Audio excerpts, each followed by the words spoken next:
Hello, everyone, and welcome to another episode of Time Extend. My name is Adam Ismail, as always, and this week, unfortunately, Bren couldn't make it, but that's all right, because we are talking about Sega GT 2002 and Online, a very exciting game, and we have none other than ThunderTHR, Chris, joining us.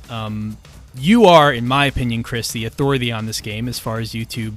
As far as everything I can find on YouTube is concerned, you have tons of videos about it and lots of details into hidden content and stuff like that. So it is great that you are here. How are you doing? I'm doing pretty well, I'd like to say. I mean, I guess I would be the.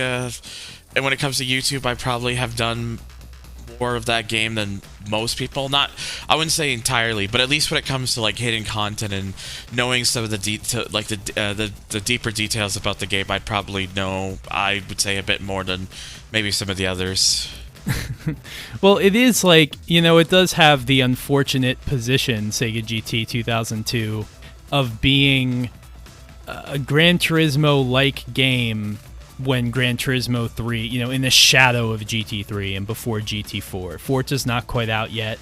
A lot of these games, unfortunately, have been, I don't want to say lost to time. Like, people who were around who had an Xbox at launch, they know about this game. But, like, you don't hear anyone talking about it anymore. You don't hear anyone really remembering it. Unfortunately, it doesn't have, like Aldo Mona Lisa has the art style going for it, right? So if you show somebody like a screenshot of that game, they're like, oh, right, that racing game that looked like Initial D with the cell shading, that was so cool.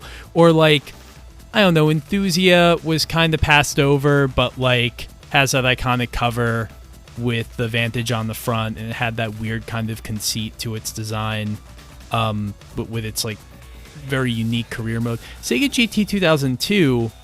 maybe because it has GT in the name. Maybe people just kind of dismissed it as an also ran. But it doesn't get a lot of attention anymore. But, back when this game came out at the end of 2002 in the fall, it was the closest thing that the Xbox had to Gran Turismo, and that was very important for Microsoft. Yeah, I mean, I think a lot of the reasons why people just don't remember it is I feel it's like just very much a product of the time, just of the era when more companies were really trying to kind of cash in on that Gran Turismo success and wanted to kind of make their own attempt at a game that would, try to encourage players to give theirs a shot over, what was already becoming the established name. And I think a lot of it, too, why people just don't remember is because it just, after Sega GT 2002 on the Online, there was nothing after that. And Yep. It's up to 20 years now, and people don't, it's just one of those things that time has made it a forgotten game to a lot of people, and even more so to the original Dreamcast game, which, fun fact, I actually did grow up playing that game when it was new. And Yes. I don't know how many people could say that. But it is one of those things where I don't think I blame anyone for not playing it when it was new, nor do I blame anyone who doesn't enjoy playing it in later years, because yeah, it's one of those things that especially when you compare it to 2002, it definitely feels a lot more, I guess, the quote-unquote wooden, a lot of ways. Yeah. It's a very different game, and like as we kind of go into history a little bit more, we can sort of tease into that a bit. But, I remember very well, I mean, I played this, and I played the original at launch, and I remember very well the feeling years after the game came out of walking into a GameStop or an EB Games and seeing that used rack of Xbox games, even well into 360 era, right? Because you had a lot of these stores that were getting rid of their old titles. Oh, yeah. And you would see, it was guaranteed, there would be at least 5 of those Sega GT 2002 Jet Set Radio Future combo packs. And you're in Canada, correct? Yes. Yeah, so I assume that was like a North America-wide thing where they like pushed that game in the US and Canada, or a double pack, and that was like huge for Microsoft, I think, as a get-go. Like, obviously, Halo sold the system. Without Halo, the Xbox was nothing.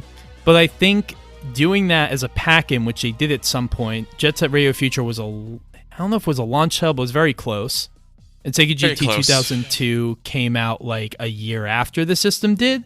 So having both of those going into like the holiday season, those are two exceptional games. Like, I don't know, outside of like, okay, there's like, Super Mario Brothers on like the NES, right? And I'm sure there was a version of the Xbox that came with Halo, but like, I can't think of another system that came with two great games like that. So these were big.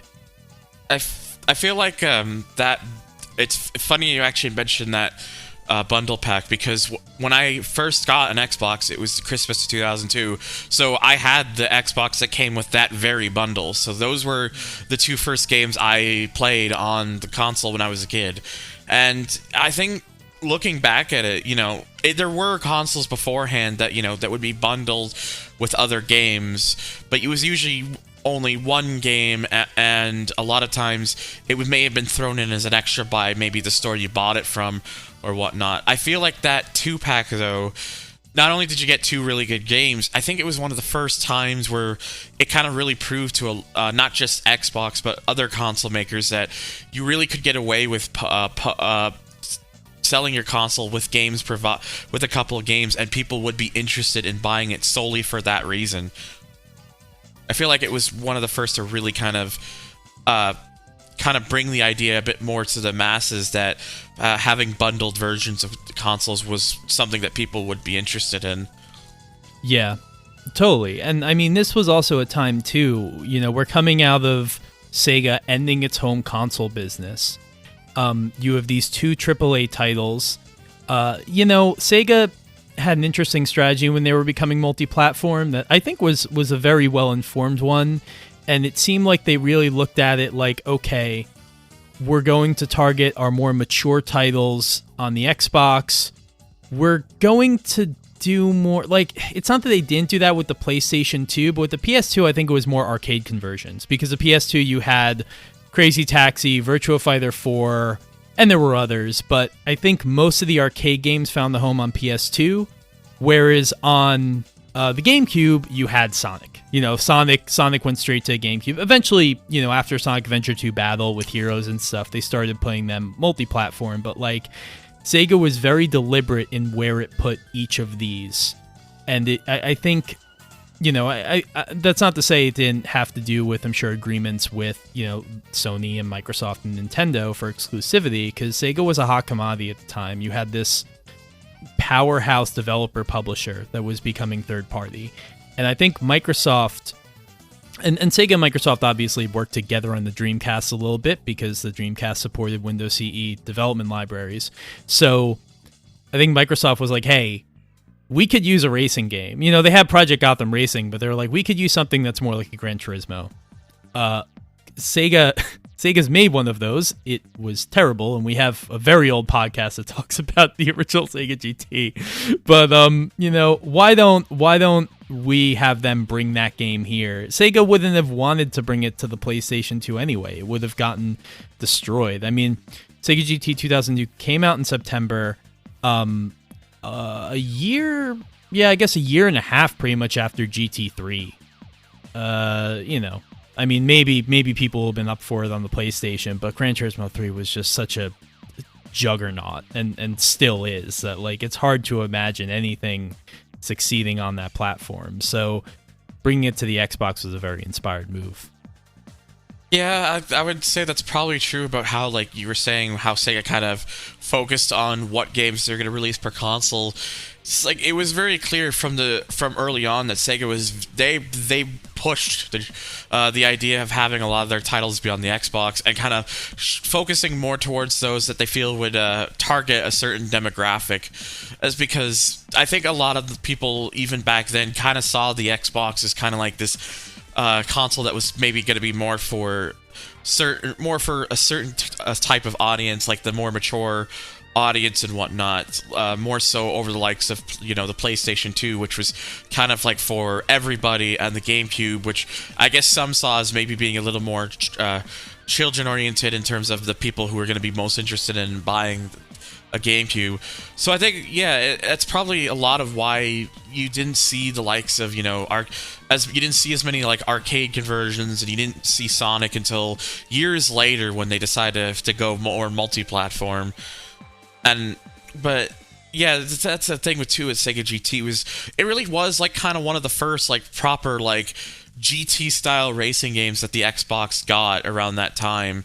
Because before that, you mentioned you had Project Gotham Racing, and then you did and then you had other ones like Amped, which was like snowboarding. You had Rally Sport Challenge, which is a pretty serious rally racing game, and then you also had like a actually excellent NASCAR game in Heat 2002, but there really wasn't a GT style. There really wasn't that much of a GT style racer by that point, even in 2002, and I think Microsoft knew just how much of a juggernaut Gran Turismo 3 was becoming, and was the impact it was leaving on people as a whole. So I think that because they had such that good relationship with Sega in those early years, I think just the idea of have one of their studios push out a sequel to that Gran Turismo style game, but address kind of go more for its own direction than kind of being a more blatant like the original was. In a lot of ways, I think that helped, and it was clear that at least for early adopters of the Xbox, people do remember it, especially because that bundled alongside Jet Set Radio Future helped. But it was one of those things. It was something that it's interesting looking back at now because of how even now, if in that same bundle, one game is remembered far more than the other, despite the fact that neither of them has seen any sort of re-release or any new addition to the series. Yeah, and it is sad. And look, I'm not gonna lie. As much as I love Sega GT 2002, I think we can all agree Jet Set Radio is the series that needs to come back. It's the one that would make the biggest splash. But that said, I mean, both these games were great. I played both of them, and I bought them separately because we had an Xbox at launch, so it was before the holiday 2002 bundle. And Sega GT 2002, to get more into this specific game, I had it when it came out, and I have this distinct memory of being immediately blown away by it as a kid. I was like, I guess I was 9. So I just remember staying up until all hours of the night playing this game. And it really is the perfect, quote-unquote GT clone, in that you can tell where the Gran Turismo influence is, but this game very quickly feels like something else. It definitely inspired by the GT sort of formula, but there's something about the car selection of this game that was honestly very inspired, very, very thoughtfully considered. Polyphony was not going after classics in the way that WoW Entertainment and Sega were for Sega GT 2002. The music has a Gran Turismo quality to it, but is almost jazzier at times. And it's like the game... It feels like aggressively like of another era. Like, this is not a game, and it's really hard for me to put this into words, but it's not a game that I could imagine coming out today. It's just there's so many little quirks about it. There's so many little interesting design decisions and novel ideas. One of the things that Sega pushed really hard with this one, and you can kind of see it in the different regional variations of the covers, is this idea of generations in sort of the automotive industry. And so that's why in the North American cover, you see the GT90, the 2002 GT Concept, and the Ford GT40, I think Mark II? Mark II, yes. Yeah. And then in the Japanese cover, I think it's the 350Z against the 240Z, if I'm correct. And the PAL cover is very boring. It's just like a blue road. But like that teases into sort of the modes in the game, and the one that I remember Sega pushed very hard with this was something called the Chronicle mode. And it's sort of this deeper kind of arcade format style mode where it's actually determined by the car you pick. So there are a number of the older vehicles in the game, and when you start let's say you pick the Jaguar E-Type. Well, the Jaguar E-Type in the first race you do is going to go up against its contemporaries of the day. When the race starts, it's going to be this sepia tone. And as you drive, it becomes more, the colors start to come in. The saturation comes in over time, which is it's very cheesy now, but it was very cool in the early 2000s. And if you win that race, then you actually get to go up against cars from the 80s and then cars from the 90s. But each time, you're allotted the ability to upgrade your car. And you also get like this little text crawl in between each one telling you where the automotive industry is at the time that you're racing. And that actually is a very that's something Polyphony would do now. But they weren't doing back then, but, Sega was. And I think it's little ideas like that kind of differentiate Sega GT 2002 from the rest of what was out there. Yeah, for sure.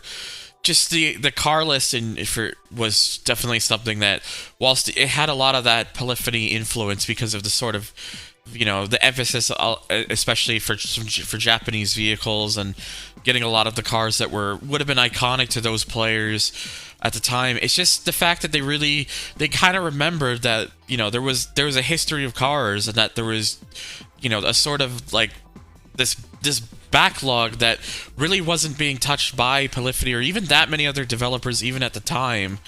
So seeing stuff you have, you get your classic, like the original Mustang, the Chevelle, the Charger, and then even old classic Japanese cars too, like with the original Toyota Celica and the Skyline GTR, the Hakosuka. I think the 2000 GT's in here, the Honda S8.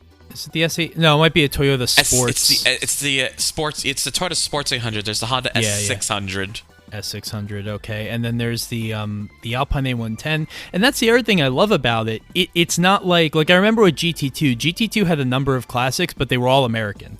Because they were like, we know the American audience wants muscle cars. This game is very region agnostic. You have classics from all over the world, and it feels, it's funny because I look back and GT, I think 2002 had, I don't know what the number of the car roster sits at, but I think with online it's somewhere in the 160 range.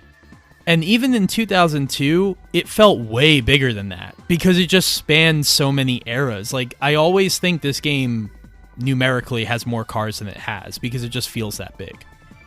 It's the sort of game that even though the number isn't as big as it seems, it's the fact that it's so diverse, and just the choice of vehicles really kind of gives a feeling of there just is a lot to work with.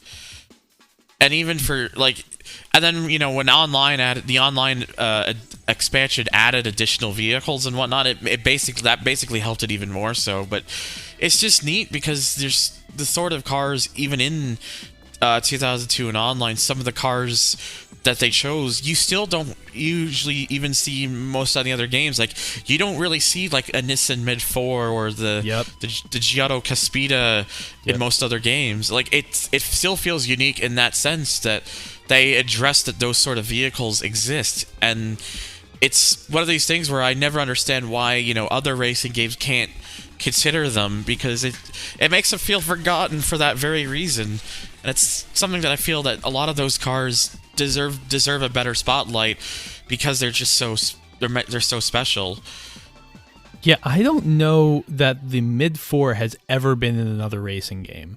I see, thanks to Internet Game Card Database, I see that there were versions of it, fake versions of it in Yakuza and in Racing Lagoon, of course. But this is the only licensed Nissan Mid 4 as far as I'm aware. And I think that kind of exposes one of the unfortunate sort of knock-on effects of the way that game design is now, especially with sim racing. And I feel like a lot of these AAA development teams, they won't model a car unless they can get the actual car, have it in front of them, laser scan it, tease over every detail. And while I do love that attention to detail, I don't know where the only Nissan Mid-4 that has ever been made. You know, maybe there were 3 or something, but I know there was a Mid-4 and Mid-4 2. How many of those are out there, and can Sega get access to it? You know, and that's what prevents, I feel like, a lot of these forgotten cars from being sort of preserved forever in the form of video games. I mean, God, where is the Giotto Caspita? You know, it's the Sega GT 2002 has a lot of examples of cars like that. It's definitely something, yeah, you're saying just their obscurity is what makes it hard to come by, and it's just, but it's just a feeling, just knowing that somebody at least acknowledges that these cars exist. Especially, it makes it special because it's the sort of thing that reminds you that there's a lot more to the car industry and the history of what cars in terms of what was made than a lot of people realize. Yeah. And there were a number of other cars. I mean, we could go on forever just about this fact alone, but like, I remember, you know, I was so young, I didn't know a lot of these cars before I started playing the game. And I remember, like, you win at one point the Tipo 33 Stradale, the Alfa Romeo prototype in 33/2. You win that from a race, and like, I had never seen anything like that before in my life. That was the coolest car in the world to me. And actually, in Sega GT Online, or both 2002 and Online, it is a very competitive car. I mean, it's one of those like late game cars that you can like, because you can just make it, it's already so light, you can make it even lighter, it's mid-engined, and like you can, just like the GT concept, like you can kind of take some of these cars to the end of the game where things get very, very difficult. But that's another story entirely. Yeah. But it's interesting pointing out the 33 in particular. It's just because that car, it really has it has a bit of a complicated sort of. I'm trying to think of the right way to explain this, but it's a sort of like complicated kind of history with in terms of those who play Sega GT, because either you either acknowledge that it is a really cool vintage vehicle and that is highly competitive because of how light the thing is and just how agile it is, and you use it against other vehicles, and you realize just, you know, it's one of those cars that just really stands out for that reason. Or you're like most players and realize, wow, this is a car I can sell for a lot of money. And so they end up selling it because they realize, oh, well, I can get all this money for it. Yeah. So, I mean, the thing about Sega GT 2002 is that it gets to a point. I mean, I remember when I was playing it for the first time, I was very endeared to it. And, you know, it'd be really cool if you could kind of share your sort of way that you found the game as well. But like, very quickly, the way that the difficulty ramps up in this game just kind of transforms it into a very frustrating experience, if I'm honest.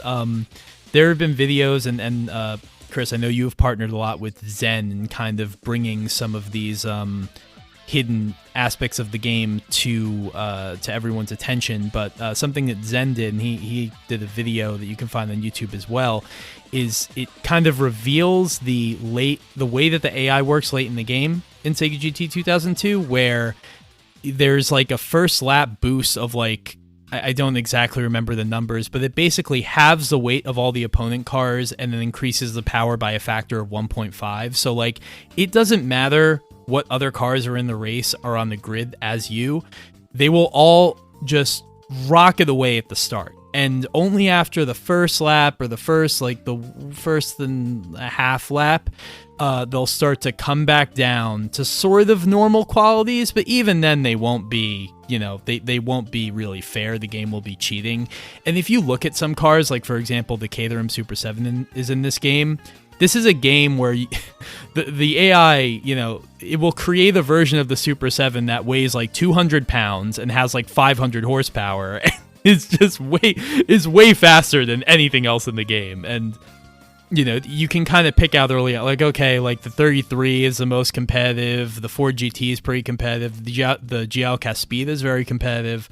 But if you're not using one of those cars, you pretty much have no hope. Yeah, that's pretty much what it is. Just, it's something that it kind of really opened my eyes a lot when I found out through Zen just about how egregious it got. Because I always remembered even back then just these cars, just the pace they would have, especially later on, just the artificial difficulty was just so was pretty absurd. Like, and it's not to say that like other games at the time were not also guilty of doing the same thing. Like even Gran Turismo 3 does it as well.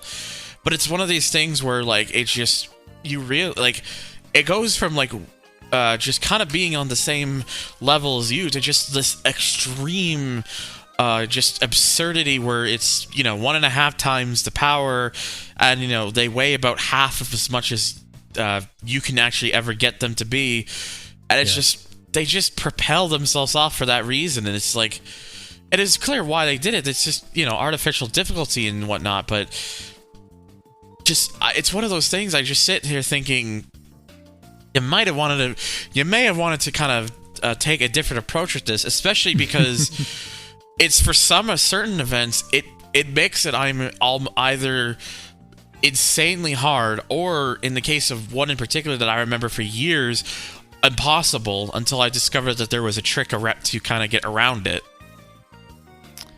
Yeah, and I think one of the differences between, because lots of old racing games cheated, obviously, we all know this, but like, the difference I think with Sega GT is that it doesn't try to hide it, in my opinion. Like, no, you'll go to those late races and you'll look at the grid. You will be sitting. You will have a Giotto Caspita or that like Auto Union Streamliner, like one of those like really crazy weird prototypes in the game, or the VMAC, and you'll be sitting on this grid. You'll see. Okay, there's a Lancer Evo 7.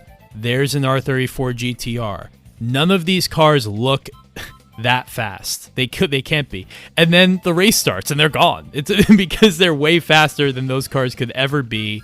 Not even, let alone real life, but you can't make them that fast in the game. And I mean, it's Sega. It's a developer coming from a history of arcade. I mean, I'm not saying that they didn't care about these things, because clearly they had a love for automotive culture, or else this game wouldn't have ended up with the inspired roster that it has. But a game of a different era, and nowadays I think it's not that big a deal, because like I know it, and it kind of is like a cute quirk of it. But like back in the day, especially when I was a kid, that was ultimately a thing that forced me to put the game down. I was just like, this sucks. Like I just hit a wall. I hit a skill issue, as you might call it. I mean, I was a kid, so I wasn't very good at the game. Yeah, I think I remember even back then it did take me a little bit.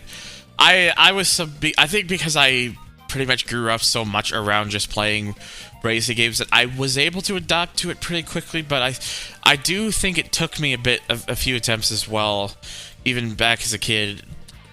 But it's like you said, just again, like it's clear why it was done. They didn't want people to just rush through the game and just get it all done like in one go. And I think that's why they put those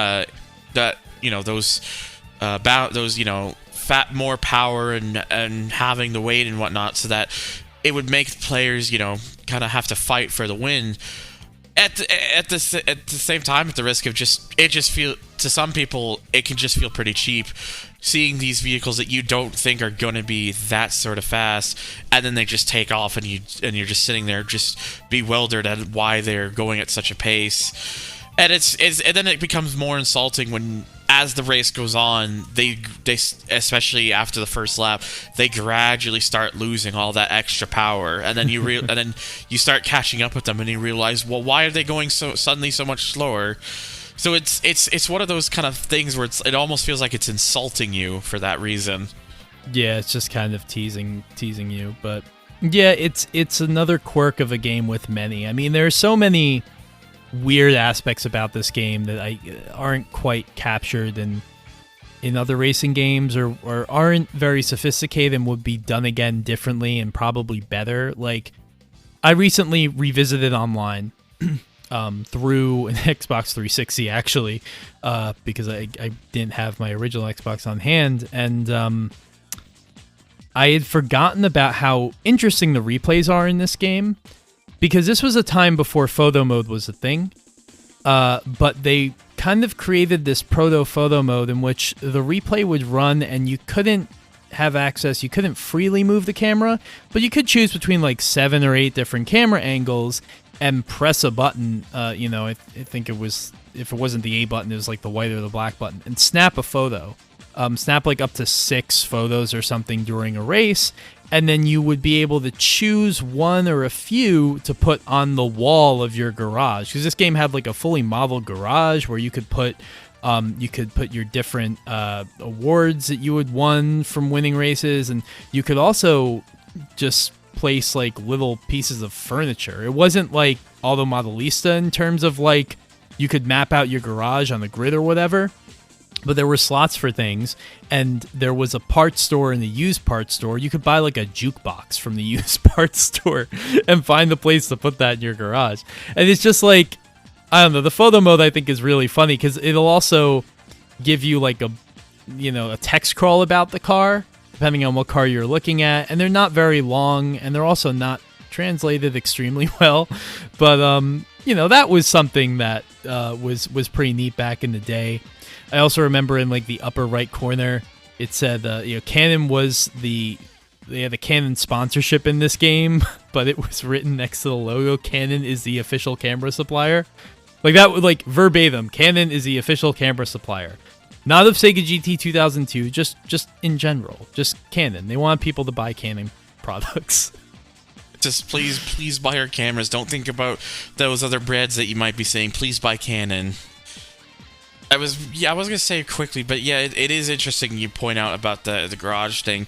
I don't really know many other games apart from Auto Modelista that really even did a sort of thing of just being able to add stuff to your garage and kind of personalize it. Like, yeah, it's very primitive. You can't exactly choose where it goes in your garage. You just it's just you buy a thing or you win a thing, and it just puts it in a location for you. So it is somewhat primitive, but it's still. Even still, just the feeling of you can add stuff to it to give the garage a little more character and make it seem like a little more lively is still really neat. And even years later, I don't think there's that many games that have such a feature. Yeah, I think we also have to recognize that like this was an era where. This, and also I would say the next generation of consoles following this, was a time when 3D menus, anything that kind of brought you into the game world when you weren't actually in gameplay, was very much, it was kind of the flash of that and the immersion of that was something that a lot of developers were chasing, and it was very popular. So like, I'm thinking of, this is quite a bit later, obviously, but I'm thinking of like Burnout Paradise, how when you go through the car selection, the car falls from the crusher, or from the crane, like things like that. The problem with that is in a lot of games when it's not done well, or depending on, the hardware, those menus can take forever to load, the car model might take forever to load, but everything's, Sega GT 2002, it's not immediate going from menu to menu, but things load pretty quickly. Models swap in quickly enough, and it's not frustrating at all. Like I remember when I was a kid, it was the type of menu design that was like very appealing and sort of made the game feel a little more special, a little more personal. You see that in the ability to sell a car, and you can sell cars in Sega GT 2002 much like you can in Gran Turismo, but you can also privately sell a car where it will be displayed outside your garage with like a for sale sign in front of it, and you have to wait a couple of in-game days for somebody to buy it. And like, even that is just a funny idea. I remember that was just like very novel at the time. It's definitely something that, again, most games don't give the consideration of, is just being able to put your vehicles up for sale and it just sits outside and you have to wait some time before someone buys it. And I also like how even even as well with the whole putting up for sale is that you can even adjust the price of the vehicle. So if you want if you feel like you can wait it out longer, you could set it for a higher price. or if you feel like you you just need a bit of money quicker, you can lower the price so that it'll sell sooner.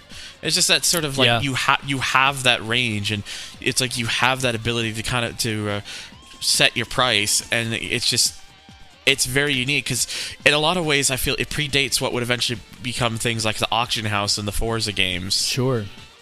Yeah, and it's, I it's funny because when we have these conversations, I always hate saying this because I hate to give other people who are smarter than me more work to do. But I really wonder if like someone like Zen could find out like what's the, how does that work? Like I'm assuming every car has an acceptable range under which it will sell, and there is a cap. There is something at the top that like, okay, the car will not sell for, you can't, a Lancer Evolution will not sell for more than 50,000 credits or something like that. So, but I would love to know. So what I do know about that is at least in terms, I don't know about mentioning like if there's a point where cards will just not sell at a certain price point. That I don't know. But what I do know is if you notice, every vehicle that you sell through there, the default price that is set for them is always half of what the car sells for in the dealership. So when me and Zen were testing Sega GT Online, where we made every vehicle accessible in the dealership and purchasable, that's something that I picked up and we noticed is that every car, its price that it's set to default when you put it for sale is 50% off what it goes for in the dealership when it's brand new. That's very interesting, and yeah, that the other thing too is you were just saying you guys were able to, with a mod or with a patch, kind of make the cars that can't normally be purchased through a dealership. You gave them all prices, and I love when you're going through a dealership because a lot of cars can only be won as prizes.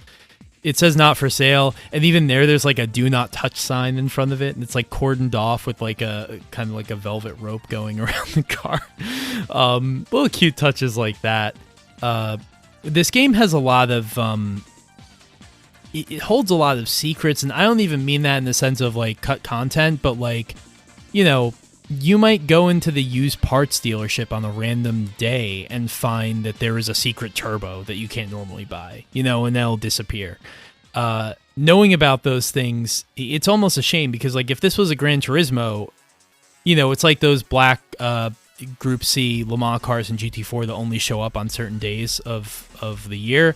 Like everybody would know what day that is, but because Sega GT 2002 is just this thing that's completely like obscure now, there are all of these little qualities to it that I feel like we don't, I'm sure they wouldn't be that hard to figure out. It's just like not a lot of people have kind of given the time to doing it because it's kind of an old thing at this point. Yeah, definitely too. And it's like, it's interesting too, you're talking about like secret parts, because this is something that it always annoyed me is when I knew about it when I was younger, that when I found out that they actually fixed it in online, it made me a lot happier knowing about it. So in Sega GT 2002 and online, there's these special events which always appear, and you can race them whenever, and a lot of them have like certain themes. Like some of them might just be straight up races, others will be like you need to race a vehicle from the 70s, 80s, 90s. You need like a hot hatchback, you need like a supercar, and so a few of those events, I think more so in the second half of the game, like when you pass like the first part of the quote unquote like the official races, some of those events actually give out parts, like even like higher versions of like certain parts. The problem is, I remember in 2002, you either had to choose to do the event during the first half and get like certain vehicles, or you do it in the second half and get the hidden parts. You couldn't get both. Yes.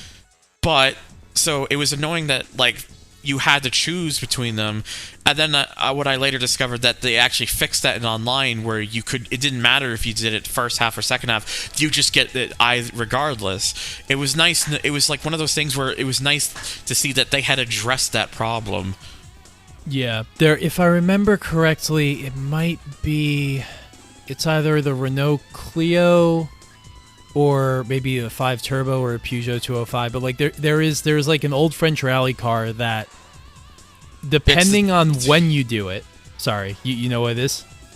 Yeah, you're talking about those are the two hot hatch cars, the Clio V6 for the normal prize and the 205 T16 for the special prize. And again, the special prize is interesting because it took me years to figure out how to get those cars. I don't even remember. How do you get them? So, with the exception of the drag racing and the white steps, like that rally event. Sure.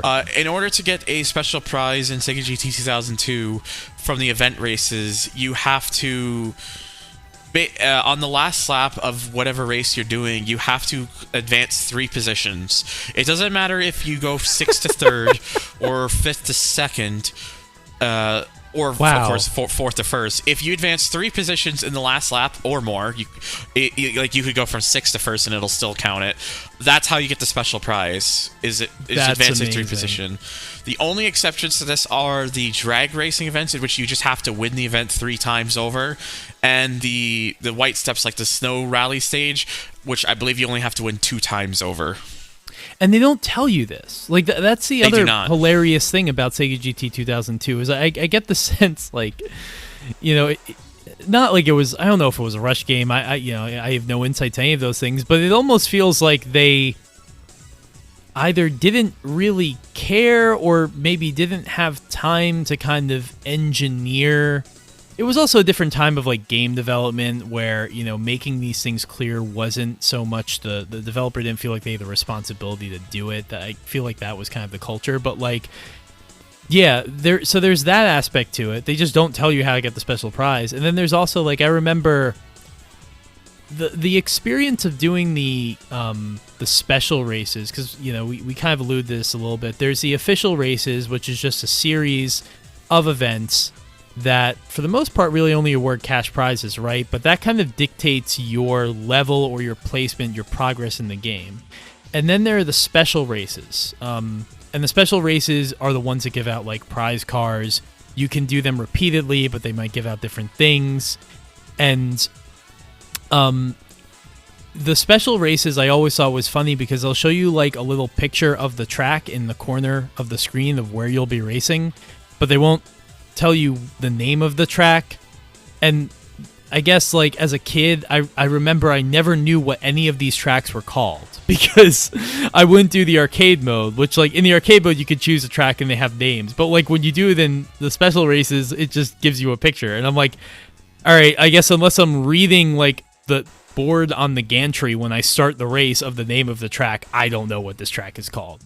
This is like, I remember the like Sun Orchard Park or Brick Raceway or whatever, that to me was like the old castle track because there was a castle in the middle of the track, and that was the only way I could identify it. There's some things I feel like were a little bit messy or a little bit undercooked. Yeah, it's just it's kind of funny, like thinking about that in retrospect, of just how they kind of skimped on the little stuff like that, because it's like you said, if you didn't play if you never played the arcade mode, you wouldn't know what the tracks are called unless you just looked up at the gantry at the start. In which even some of those, like, you know, especially for people who may have had just, you know, like an old CRT TV with the old composite cables, they're not always the clearest to see. You're never gonna see it. Yeah, and the one thing I was going to mention, because I did forget to say this earlier because I was going in about how you get the special prizes, you were correct though in saying it's the Hot Hatch event, because the events I remember, because it's that one, the Hot Hatch event, the touring car race, and the Group B monsters. Those are the ones that give you like the special part. So the Hot Hatch event you get is the one where you have to choose, okay, do I want, and this is not the case if you play online. If you just play the original 2002, it's okay, do I do it the first time around and get these 2 cars, or do I do it the second time around and I get like the super racing muffler? And then with Group B and touring, the Group B, you know, if you just wait to do it the second time around, it'll have like an MR2, like the Toyota MR2, the 222D, yep. the car that never ended up going and rallying. Yeah. that's a special prize for that one. But if you do, beat the Group B monsters, you can get like a Stage 3 Turbo, which is really helpful. And then if your car is naturally aspirated, or you can do the touring car race, and it'll give you the Stage 3 version of that. So it's really those two events you never have to worry about, because they're better just doing in the second half. It's just the Hot Hatch event where I think they must have realized by online, like, oh, we made a mistake, and that's when they fixed it. Yeah, and it'd probably be good to sort of, there's, we're 45 minutes into this. There's so much that I want to talk about with these games because they're just so interesting to me. But it'd be good to kind of flesh out a little bit of, we keep saying 2002 or online. And if you're not familiar with these games, Sega GT 2002 was the original release.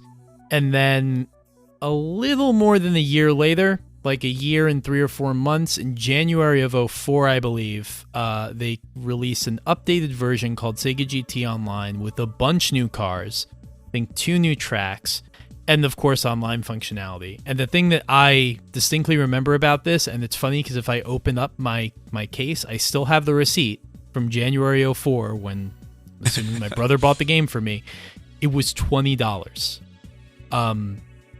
This wasn't a patch that you paid for even. It was a full game that Sega just released for $20, which is unthinkable now. And it's maybe the best $20. Like, between that and like ESPN NFL 2K5, that was also $20. Like, Sega was like completely just blowing away the budget competition in those days.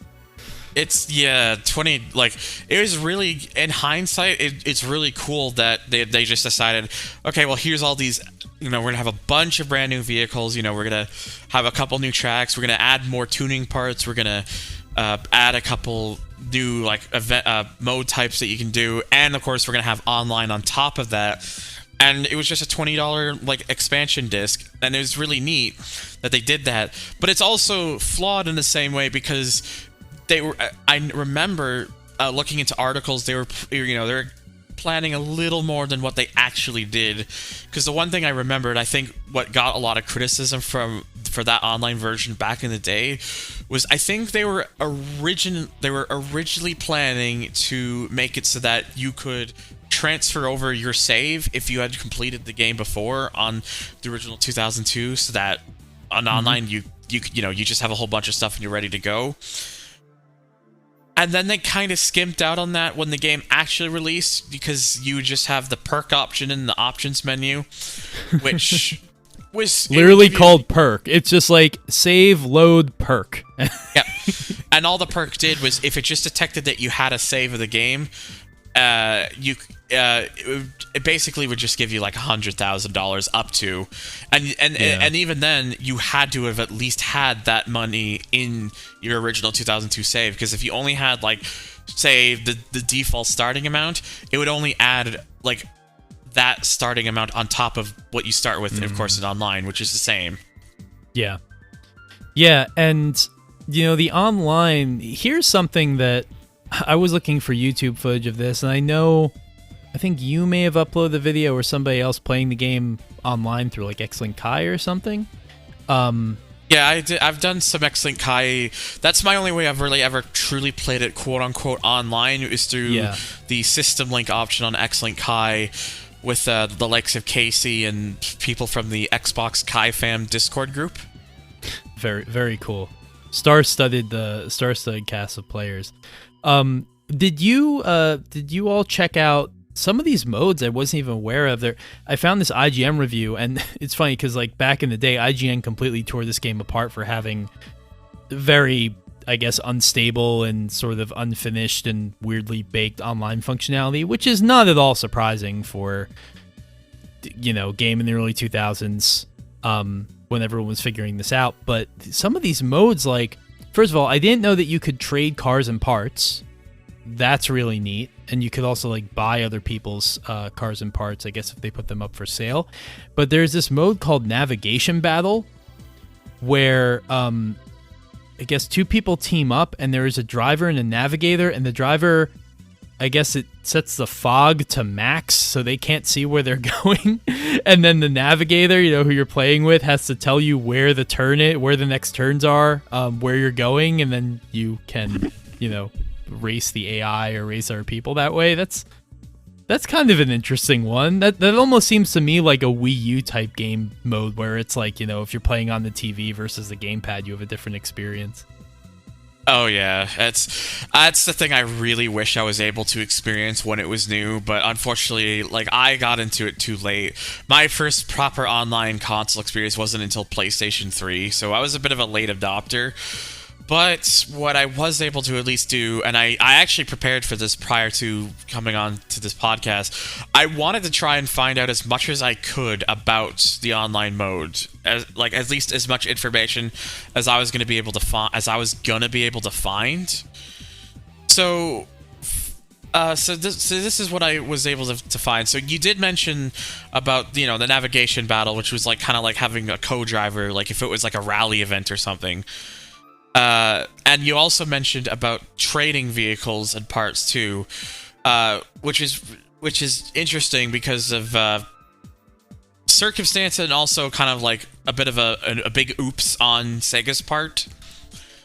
So in Sega GT Online, there's actually about 9 or so vehicles, and I have the full list of vehicles here that you can never purchase in any of the other modes. Those are the Alfa Romeo 156 GTA, the C1 Chevrolet Corvette, the 60s Chevrolet Camaro Z28, the Mustang GT Concept, Jaguar XKR, the Mercedes-Benz SSK, like the really old vintage car, the Lancer Evolution 8, the S15 Nissan Silvia, and the Firebird Trans Am Ram Air. That's always the one I remember, the Ram Air. Yeah. So those vehicles, they were never made purchasable because when the game was originally online, they were supposed to be given out as prize vehicles for whether it's set the best time you can on this track, and the top this amount will end up getting the car, or certain races where if you can win this race against people, we'll give you this car. So, and that was the whole idea. They were supposed to be special vehicles for those who were able to accomplish those tasks, which is kind of neat and also slightly annoying, especially when the online's gone. Yeah. But unfortunately, I don't think they realized that people could kind of figure out ways to trade those vehicles online and then dupe them, so that way they could give them out to way more people than they ever initially anticipated. So people found out, from what I understand, pretty early on that you could dupe these vehicles. And once that was blown open, it didn't really matter, So, people would have these vehicles, then they just, they put them up and dupe them over and over so people could easily get their hands on it. So it was kind of one of those, maybe they should have looked that over a little bit better. Yeah. I mean, I would imagine, reading some of this, I would imagine that, this was a very early time for online gaming, obviously. So not having the foresight to know that people were going to do that, or even think about how are these cars going to become available once the servers go offline. Today we talk about these things, but that was not the conversation in 2004. The conversation was Xbox Live exists now, why wouldn't it exist forever? It's just one of those things where I think they really expected that everyone was going to be jumping onto it and just kind of going online, because people, especially back then, they never thought these servers were eventually going to go offline. No one ever thought that. They're thinking, even with the original Xbox Live, as, it's up, that means we can just play it whenever. And then, of course, 2010 happened, and original Xbox Live was gone. And it kind of just left that big gap. But going into the online, another thing you were mentioning earlier, and I was going to say as well, you were talking about how IGN, and I even remember an old GameSpot video review that kind of pointed this same thing out, was how it was very laggy if you had a bad network. There is footage from that. I remember the old GameSpot review in particular. There's one in particular. I think they're on Blue Steel Speedway, there's two cars of particular note. One's in a Honda Integra Type R, the DC5, basically what we knew as the Acura RSX, right. And there's someone else in the old, and again, this is another car that I'm surprised isn't in more games, the Auto Union Type C Streamliner, like an old, yep.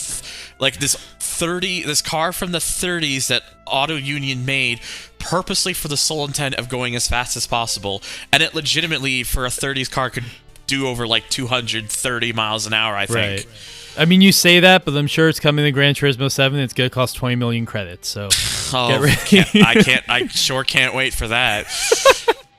But what I remember from that footage in particular, so the game, if you did not have a very good connection, yeah, people's networks could be bad, especially if you're considering like 2004 era internet.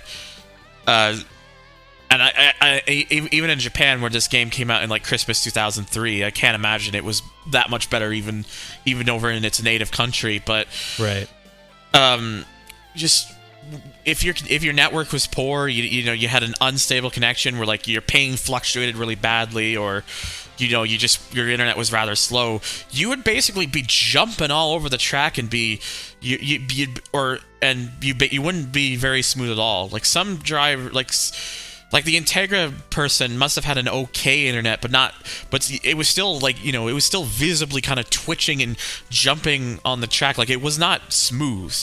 And then the Auto Union had, like, whoever had that in it, it was like, it must have been really bad, because constantly, and this is in their official video review for GameSpot, it constantly like turns to the wall and then suddenly just jumps like way forward, like constantly over and over and over again, even getting in the way of the person who was filming the footage.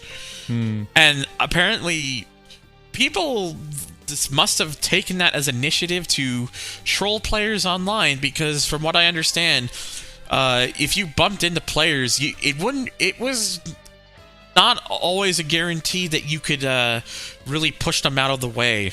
So some people, like, if they were not taking the game seriously at all, they would literally just go to a narrow section, park their car on the side, so that basically they create a roadblock, and it would stop people from getting forward and basically try to stop them from racing. And it's like, yeah, this is maybe this is like one of these things where I'm sitting here especially in retrospective, thinking maybe they should have had people test that to make sure that couldn't be done online.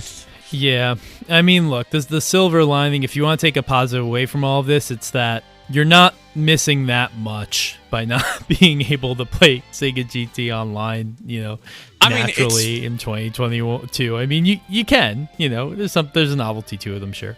You can through the system link, but your features are very limited. Sure. Like, you could, like, literally all it is just you can have up to 6 people racing. That's all you can do currently. Because I was gonna say, like, the thing too, like, because I really, like I said, I really try to look into this thing online with, like, about the networks of the players who would troll and the duping and stuff. And of course, it didn't help too that the game had no penalty system, so if you could just easily just ride the walls, and that apparently became an issue too with those time trial competitions I was talking about. Like, there was weekly competitions they do, like, each week when the game was new, and some of those would be like time trials and whatnot. And because the game is the sort of one where you can cheese the walls and kind of just ride the walls and go a lot faster, it kind of made it so that people would just easily cheese their way to the top of the time boards. And I don't know if they ever really addressed that, like if they would remove their times or whatnot, but I do know that there was an option where you could download a person's ghost to see their time and like follow their line, and yeah, you'd see people just their ghosts of their cars just kind of like riding the walls and whatnot. So but even despite all that, the fact that it had, like, these time trial competitions, it had like downloadable ghosts, it had like a ranking system to rank, like, the best who were the best players and whatnot. It was really neat to see, because it, again, not too many games were doing that at the time. Like, I know, like, Xbox Live, it was interesting how they try to really adopt the idea of like ranking systems in certain games. Like, not every game was doing it, but it's just it's one of these things where you almost take for granted now because it's become so standardized. Yeah, this was a time of a lot of fresh ideas, and it only makes sense that some of them weren't fully understood, fully baked, didn't really know how the player base was going to receive them or exploit them. Even on the technical side, something that I am impressed but also kind of drives me crazy about online is that online technically supports 720p. And this is something I don't like. I looked up information on this from like other players and stuff, but it's really hard to find. But it only does in certain modes. So if you do the gathering mode, which was a mode that they added to Sega GT Online that has some of these like brief time trial-esque challenge. They're basically Gran Turismo license tests. You need to get through you need to get to a goal by a certain time. I think a lot of them are checkpoint sort of arranged in terms of however many checkpoints you cross. They're like GT missions. And those are ways that you can unlock some of the new content that is in Sega GT Online. That mode supports 720p, which for 2004 is very impressive on the original Xbox. From what I understand, the Xbox did not have the VRAM to do that at 16:9, so it is 720p, but only in the 4:3 window, whatever that resolution technically is. So that mode works in 720p. The time trials might as well, but the rest of the game doesn't, because the rest of the game has 6 cars on screen and stuff. So that makes more sense. But the unfortunate thing about Sega GT 2002 is it is a tough game to play on the new display today, because whatever anti-aliasing solution that they went for with that game, whatever primitive AA they had, it makes the whole thing look like, butter has been smeared all over the lens or whatever. It's just very, very muddy and cloudy. So if you play the gathering mode, it's like, oh, this game looks great. And then, you go back to 2002, you're like, oh, God, like what am I looking at here? It's so ugly. But then on top of that, the whole thing about the 6 cars, like in modes where you're actually driving against other cars, like it's not 720p, that doesn't even hold up, because if you're doing the Sega GT 2002, that's what the career mode is called, and you're watching a replay or even arcade mode replay or something, there is exactly one camera angle that plays back. I don't know if it's at 720p or if it is without anti-aliasing, but it looks way sharper than every other camera angle that you can select. And it's like just such strange decisions around like resolution and graphic presentation and stuff like that in this game that, like, unfortunately are coupled in with the fact that this is 2004. We were in a massive sea change, that was unfolding about display technologies and the move from CRTs. A lot of things were happening at that time, but it does kind of make me laugh. It does make the game a little bit difficult to go back and play via original hardware now, because, I mean, that's really the only way you can play it, because, emulators aren't there yet. But I was playing on my 360, as I was saying, and like I had to make my 360 some insane resolution, some weird non-standard resolution in the system menu, because depending on what I set it, like either gathering mode would look good, but then, the 2002 mode would be like 16:9 squished into 4:3, so everything was narrow, or it could make it so that looked okay, but then gathering mode wasn't right. Like this game is a mess, and I guess this speaks to a wider point to end my ramble, that it's really crying out for Xbox emulation to get a little bit better, so we can enjoy it in more of in a smoother way, I think. Oh yeah, absolutely. It was really neat to see that they experimented with the idea of 720p, but it is one of those things where, like, looking back at it, it's like maybe if the game couldn't really support it in 16:9, and you couldn't have like multiple cars. Maybe you should. Maybe in retrospective, even if it would have looked visually worse, you probably should have left it at the 480p mode on all occasions. Which technically you can do if you just force your console to only output at 480p. But if I don't think many people are going to be willingly do that, because yes, whilst only so many games supported it, if it's there, people are gonna they'll want to use it.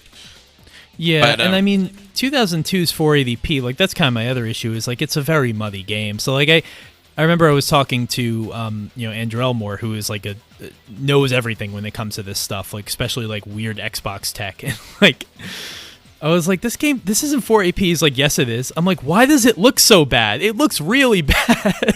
It was made for CRTs. I mean, that's what it is. Like, it was that kind of anti-aliasing, that very sort of smooth look. Like, it looks great on the CRT. I remember playing on the CRT when I was younger, and it was just phenomenal. It had that kind of Sega, that like colorful sheen to it, and just the reflections on the cars. The colors really popped. It was a beautiful game. But unfortunately, you take that now, and just with the difference in display technology, it just doesn't hold up as well. Yeah, it's one of those things where it was very, CRTs were pretty much all the rage at the time, because that's all what people had back then. So people, kind of got used to the feeling of just this is the TVs we're gonna have for the foreseeable future. So when people would design their cars, they'd make it so that it would look great if you had one that was capable of components. But of course, since we've now moved away from that, you see all the flaws and how it kind of just looks like there's like a layer of Vaseline applied over the game as a result. So it looks like it's slightly out of focus all the time. and it's like, no, that's just how the game was. So it's one of those things where hopefully, as we continue to get advanced with like Xbox emulation, that could kind of remedy a lot of that sort of stuff. One thing I want to mention, there was a mode in the original Online called Battle for 12. And it was, I don't know if I don't believe it was with every event. I know one of the two tracks they added, Buffalo Hill in particular, they actually had it so that you could have up to 12 players driving on the track at once, which is like double usually what the game could do. Yeah, and that was very something impressive. It was something that, me and Zen later discovered that, most of the tracks you can have like more cars on the race. Like that video you talk about, the power multipliers, like where the cars start with like 1.5 times the power. They had it so it's like in that video itself, I meant to say, you see that there's 8 cars rather than 6. Yeah, that's a good point. So it's something that I think, if I remember correctly, I wish Zen had uploaded this particular video to his YouTube. I think it was a Discord only thing. I vaguely remember on that Buffalo Hill track, I think the track could actually physically support up to 16 cars at once.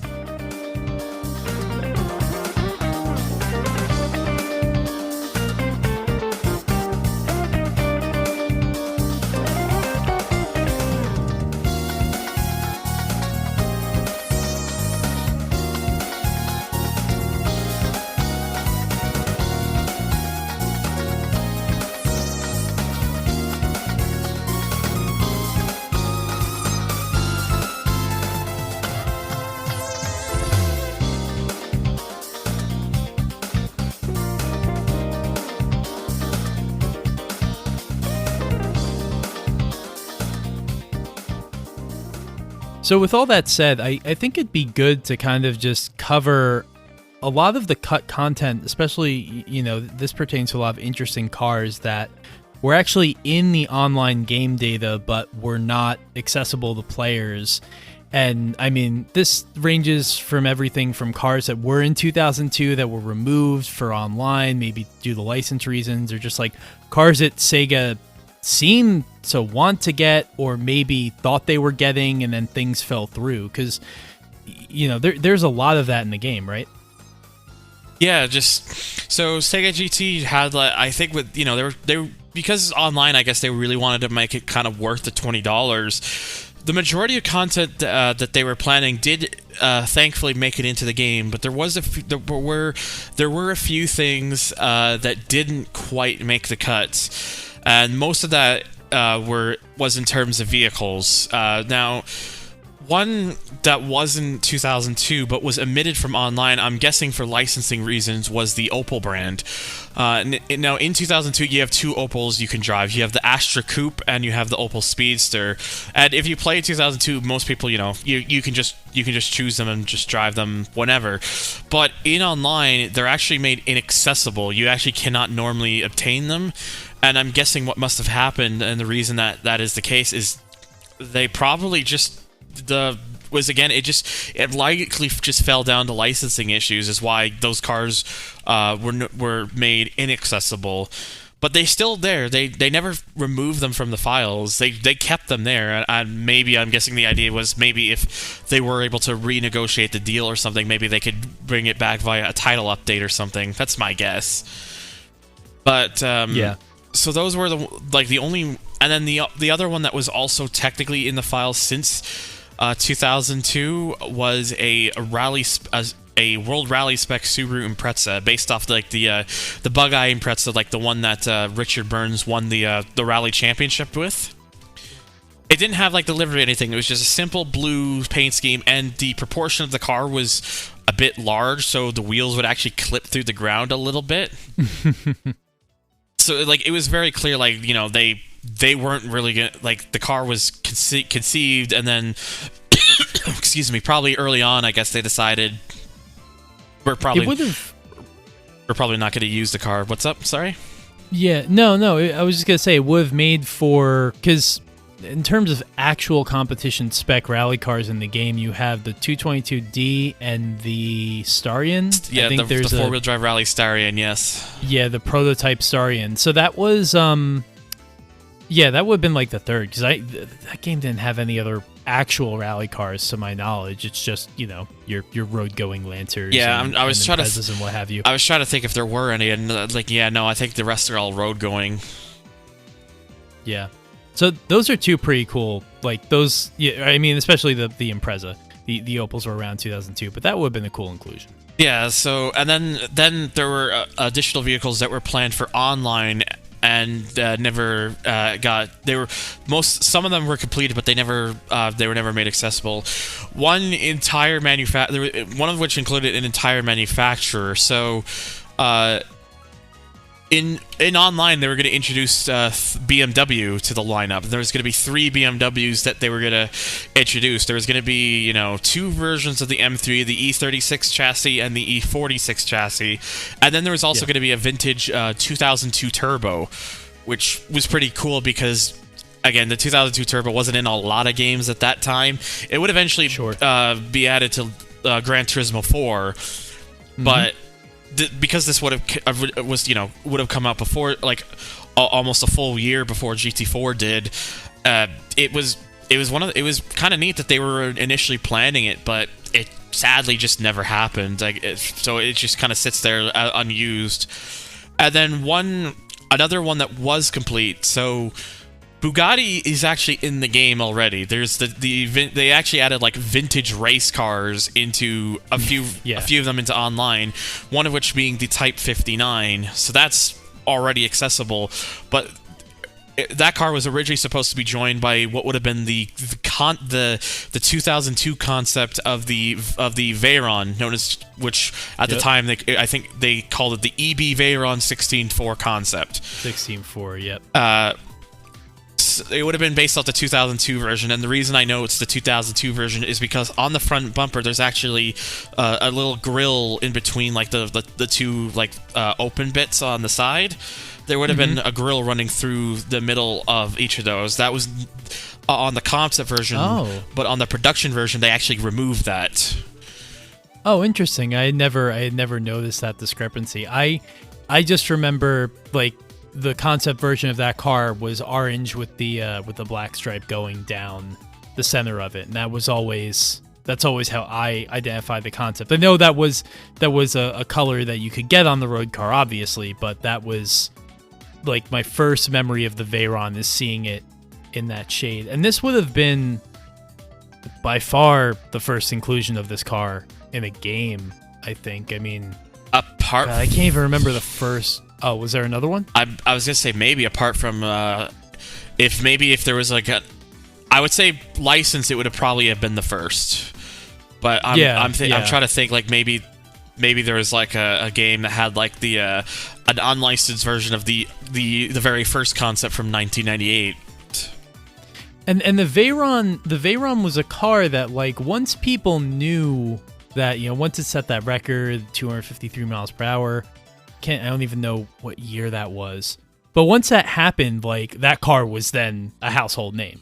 But before then, I mean, this would have been yet another sort of ahead of its time pick for Sega GT 2002.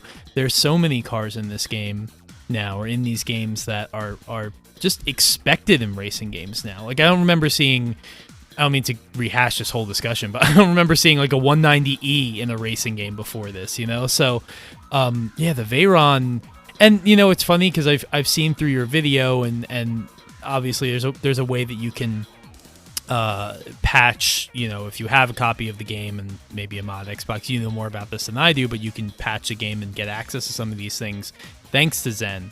But looking at that Veyron model, when you do, it is a it's a model that could have used a little bit more work. But again, this car was not the household name back then that it is today. I actually did just double check as I was talking about that, and no, I think if it had that actually been released, I think it would have probably been the first game with a Veyron really of any sort. I don't think the original concept Veyron was in like any other game, because I'm looking at the Internet Games Card database and I can't find anything for the original 98 concept before this game.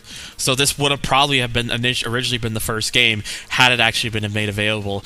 And you could tell, like, again, the model, like, it looks a little rough compared to some of the others, and also the name was never completed, so there was no like text. There's no text string that says like EB Veyron 16.4 or whatever. It reads BGA Veyron. Yeah. Typical Japanese to English translation issues, but yeah, it's it's rare that there is a cut car in the game that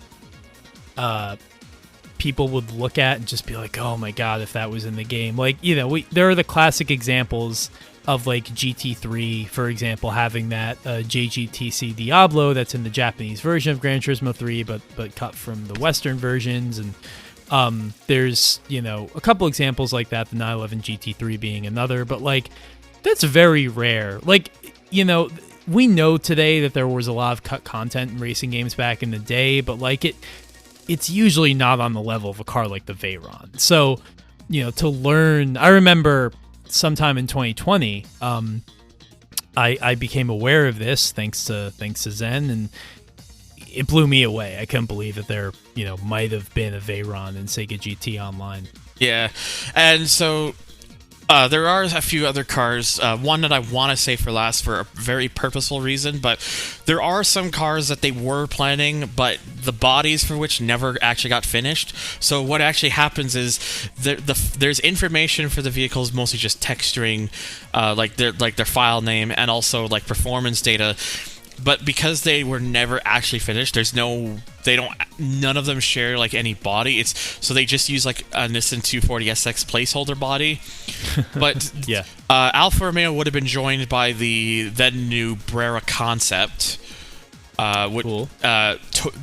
Toyota would have gotten an additional Celica in the LB chassis Celica from the late 70s, and the LB chassis is the one that I think most people refer to as like the Japanese Mustang, because visually it looks a lot like a Mustang. Looks like a Mustang. And Vimac, which has a Sega car in online, the RD350, would have been joined by a second VMAC called the RD180, which is like a two-door, like kind of like small little sports coupe that kind of it's kind of like a bit of a somewhat imagine like a slightly stretched out Lotus Elise with a hard top. Yeah, the VMAX are interesting. So that was, I mean, I think they sold, I don't know how many, but like VMAC was like a low volume boutique sort of sports car maker. I guess not unlike, say, your Tommy Cairo, like ZZ2. They would make sort of small version or small sports cars like that, but then they took that racing in the form of the RD320 and the RD350, and those are the cars that you see in Super GT in like the early to mid 2000s.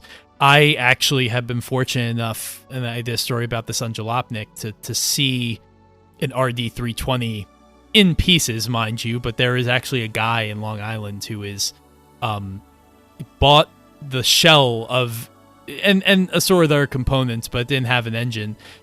These pieces of an RD320 and is, you know, building the car again in Long Island. And he's having the source of various parts from around the world. He got an engine from Toda, you know, an NSX engine, because that's what those cars used. So, okay, an amazing piece of machinery.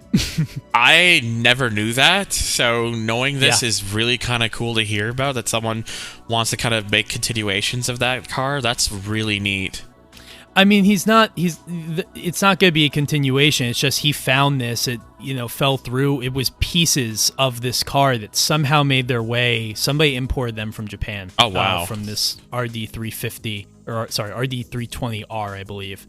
And he bought on Bring a Trailer. He paid, I think, $40,000 overall for it.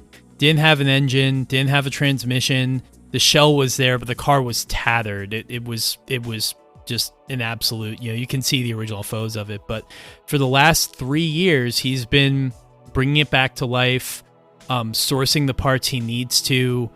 He wants to complete it in the livery that is accurate to the one that I believe it ran. It's that livery, I don't remember what the sponsor was, but it's a one that's like light blue. It's kind of like sky blue and it fades into white. I think it was a GT300 class car, but he's trying to do it up right, and it's so cool. And he, I think he said when it's done, like he's going to take it around. He's going to run it at various events, and, you know, hopefully here in the States, you know, can check it out.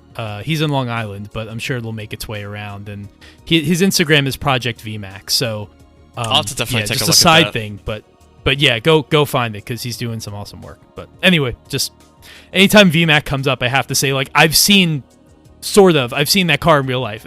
It's just, we actually had, like, me and the guy actually had a discussion about it. I'm like, I know about this car because of this game called Sega GT, and he's like, wow, he's like, I played that game too, and like that's where I was first exposed to it. So, yeah, that's how it all comes back to video games in the end. Oh yeah, for sure. And so the last car I wanted to mention, hidden-wise, is particularly interesting because it is a vehicle that is playable, but only in a certain builds. So there used to be, of course, you know, back in the day, we used to have like all these magazines that had like demo discs and whatnot, which is a really lost concept, and I really miss that. Yeah. It's actually why I've been making videos slowly, but I've been going through the PlayStation discs that used to come bundled with the consoles, called interactive samplers. Yeah. So I'm kind of slowly going through those. I did them years ago, but I've been remaking them, kind of making them a lot better and better quality, and just better gameplay where I can, you know, do a little bit better. I'm not very good at many things that aren't racing games, admittedly. But they, for one of the Xbox, the official US Xbox magazine, I don't know if they also made a PAL version of the demo or not, so I don't know if it's something that Brend could also play on his end, but at least I know for a fact on our side, they around holiday 2002, they released a special version of Sega GT 2002, a Christmas demo, and basically what that demo was, it was all I have a video about it on my YouTube as well, if anyone wants to know a little more about it. But basically, it's just a demo that has, interestingly enough, a Mustang and a Charger with liveries that, like, actual like liveries on it, which is really odd. They're not festive liveries though. That's why I think it's funny. Yeah, they're not festive liveries. Exactly. they're like flames. Like I think the Mustang's got like blue flames on it. It's white. The Chargers maybe got red flames. The Mustang's blue, and it kind of has like a white and black kind of like almost like a tribal design, I think. Oh, right. Yeah, it's very strange. The Charger is like black with like flames and like a dragon on it. But the third car in particular, this is the one I want to talk about. It's a fictional creation. I think must have been designed by someone within the studio. It's called the Ground Effect Akio, or AKIO. I think, if I remember, I want to say it explains what AKIO stands for. It does not. I would love to know. I was doing some research before the show, and I was trying to figure out what that stood for. And I think any automotive enthusiast, your mind naturally goes to like Akio Toyota. But like, other than that, I have no idea what that, if it was an acronym, what it would stand for. Yeah, my only guess is maybe like someone within the team called Akio maybe made the car. But what was really unique about the car is like, so it's a fictional creation. It's not a real thing, but it was like a car that had like ground effect. It made like over almost 600 horsepower, and it was insanely fast, insanely grippy. It was this really like absurd vehicle. It's just really cool. But it was also a shame that it was only ever in the Christmas demo. Yeah. Until Zen later discovered that the car is sitting in the files for online. And as you can imagine, with modifying the game's XBE, which is an Xbox executable, basically like the Xbox's version of an EXE, he was able to go in, modify it, and make it so that it was obtainable. And when we discovered as well that there was a lot of like, you could access the parts that the parts that they originally only gave out as prizes in online. There was those parts, and I guess a couple like unfinished ones as well. You could make that car have give that car, I think, over 1,400 horsepower, if I remember correctly. Wow. And it was, and it weighed like nothing. Yeah. Like, I think it actually had a legitimate 1-to-1 power ratio, if I'm remembering correctly. I think it actually may have been a bit better than that. I have to look up. May have exceeded it. I have to get the game back up to remember. It had a fan out the back too. It had like a turbine and like, yeah. I think if that car was in online, was actually able to for a normal person to just buy that car in online or win it, it would have definitely, I think, even the playing field. Made the Sega GT 2002 mode, the later stages, a little bit more fair. Kind of return some fairness to the player there. So, I can understand why they didn't make it available, or maybe why they might have had plans to make it available at some time, but not do it right off the bat. Yeah, for sure, exactly. But so it's just, it sucks that it was like that way. But another thing we realized too, going back to the Veylon real quick, is that so it was the one car we actually later discovered that was the only one that WoW Entertainment originally set a certain flag value to, and that value was set so that you actually could not upgrade it. Huh. It was the I didn't realize. So there's no other car in the game that you can't upgrade. I believe every vehicle to some capacity can be upgraded. The Veyron was going to be the only vehicle where they were going to set a flag so that you couldn't upgrade it. But of course, Zen being Zen, he just disabled the value, and yeah, you can upgrade it now, and it makes like 2,000 horsepower. Yeah, you can get a Veyron. Everybody used to complain. The people who hated the Veyron, they would always be like, "It's too heavy. It's not a real sports car." It's like, well, now in Sega GT, you can make it weigh 1,200 pounds. Yeah. Well, there wasn't actually one thing I wanted to mention. You better hope you win every race you do online, because whoever finishes the line first immediately ends the race. It doesn't matter. Oh, I think I remember this. Yeah, I think I remember this as a complaint. That's very funny. Yeah, there's like, if you look at like the footage of like the people playing it through Kai, like whether it's my old stuff I did years ago with the Kai fam, or if it's me and Casey, or even some of the later Kai fam footage, or actually I also did online with my old friend Test Drive as well. yeah, it's just you notice it. Like, if it doesn't matter where you are, if whoever's first, that's it. The race is over. It's very. I don't know why they thought they had to do it like that. Maybe they couldn't figure out like putting a maybe a 30-second timer to give other people a chance to finish, like most games do nowadays.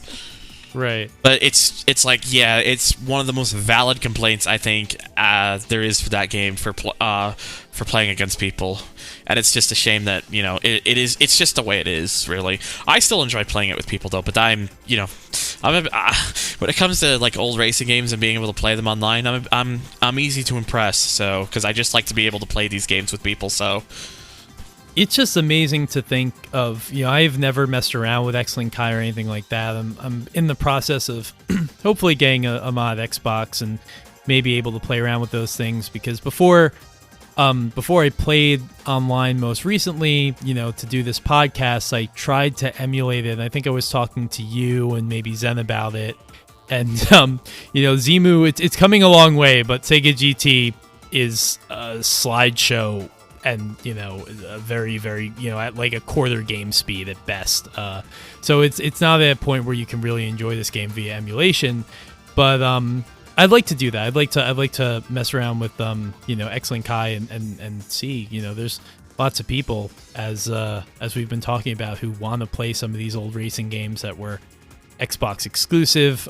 Be that Project Gotham Racing 2, which released not long before Sega GT Online did. And as I'm going through this IGN review and kind of reading their impressions of the online, the thing that keeps coming back up is like PGR2 is way better. It's like, well, PGR2 was a first party title, so PGR2 was really I think like the definitive Xbox racer until Forza Motorsport came out. Right. So right. I can understand why people have that. Oh yeah, it's fantastic. Yeah, it's an amazing game. So it's definitely not something everything is going to be able to match. But, I think this really kind of sums up Sega GT 2002 and online sort of as a whole as we're talking about it for, the last hour and a half or so, which is just like, it was a very, it was one of those games that was quietly ambitious. It seemed on the surface to not really venture that far away from the Gran Turismo formula, but it did some things that it would be cool, even if they were just like weird online modes or little things like the way you could sell cars, like just cool ideas that shouldn't be forgotten and kind of made the game stick out in the memories of those people who played it.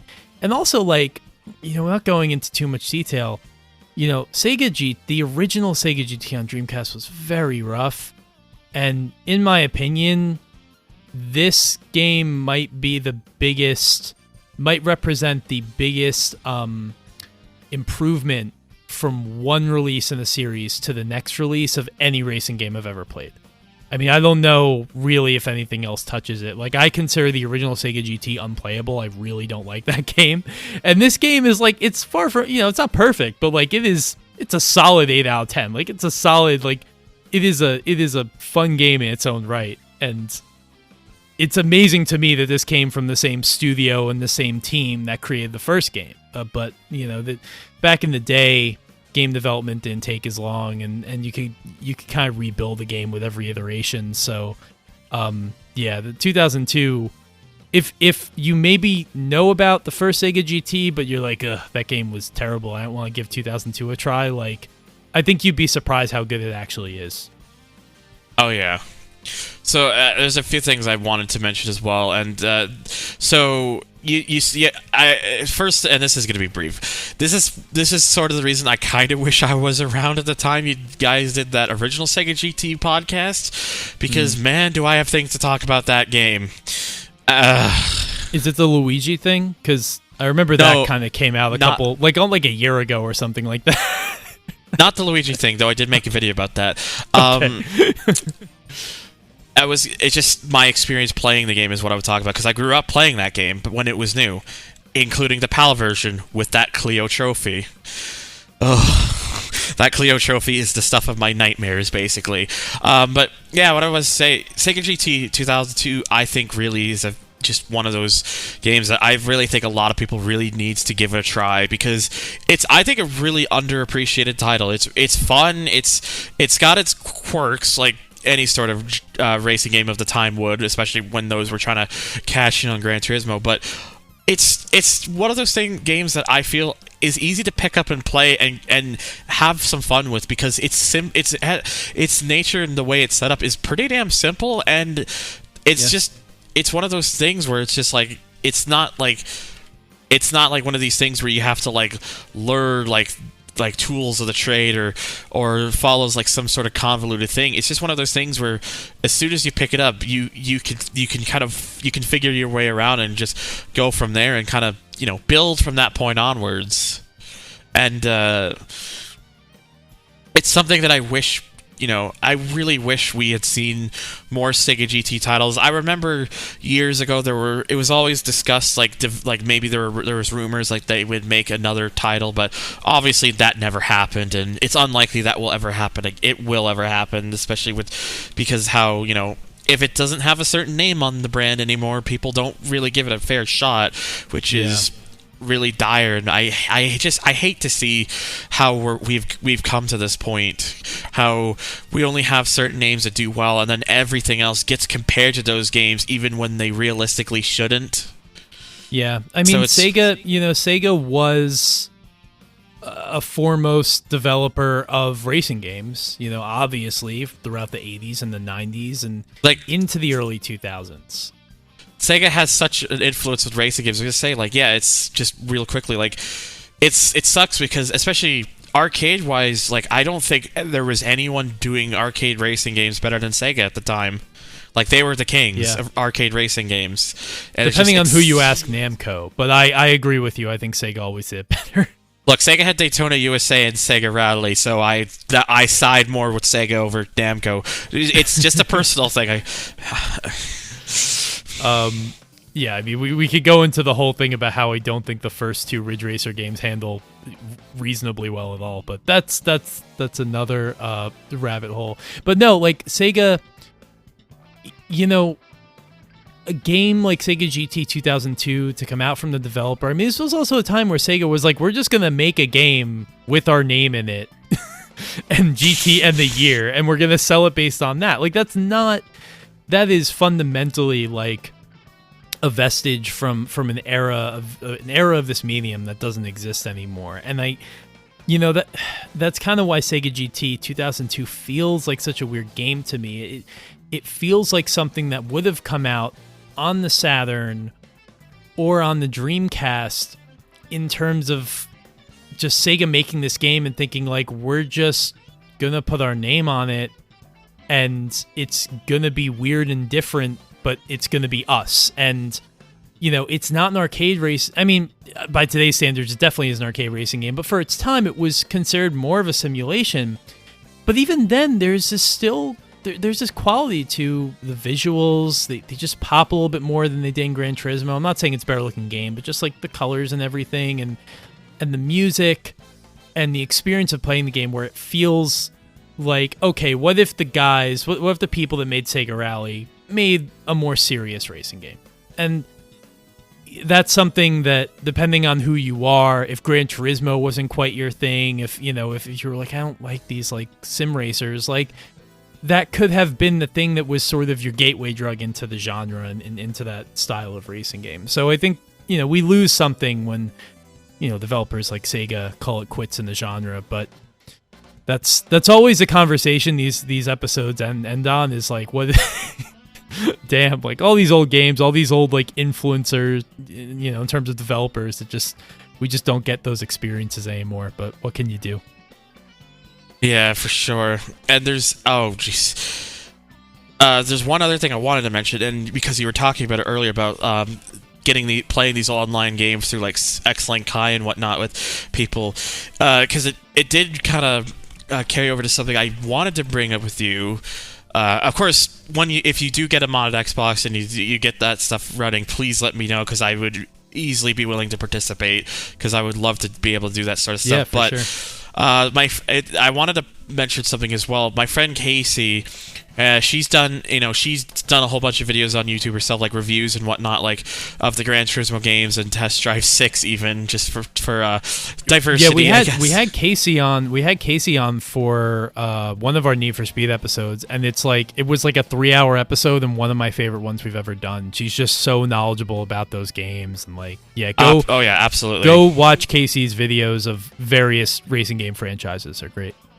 Yeah, but one thing I wanted to mention, and I might give you the link to this if you are interested. So in her most recent video, she talks about how Gran Turismo 4 had an online test run of there's a build and whatnot, and there's a Discord there called Legacy Online that she created. And Legacy Online, the whole purpose of that server is to unite players who are into old classic online gaming, that's wonderful. Of consoles past, so PlayStation 2, Xbox, and even older than that too, and all the generations past, for to find people who would be interested in playing those games with people.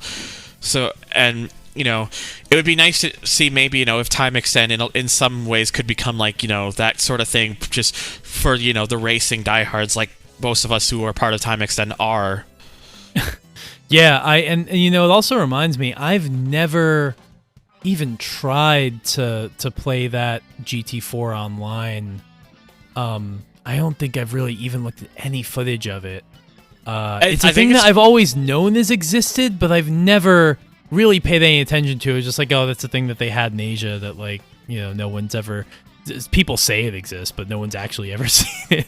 I think it's because especially since it was such a short-lived test run, and also because it not just because it was so short-lived, but also because it was one of these things where just because of how short its run is, most people kind of forgot it was a thing for that reason. And so it wasn't until people found ways that they could patch it so it gets past the now discontinued DNAS and run on custom IP servers and whatnot that people really knew about it. It's just, and I really hope that Insignia project for Xbox to get original Xbox Live running again happens soon, because I would really like to see it work for some of these classic racing games. I know Midtown Madness 3 is going to be one that will work. Once that starts becoming a thing, I would really like to see it for just others like Sega GT Online and Project Gotham Racing 2 and Rally Sport Challenge 2. All these games that I really just want to experience what people got to experience at the height of those games, because I was just too young I was too young and didn't have the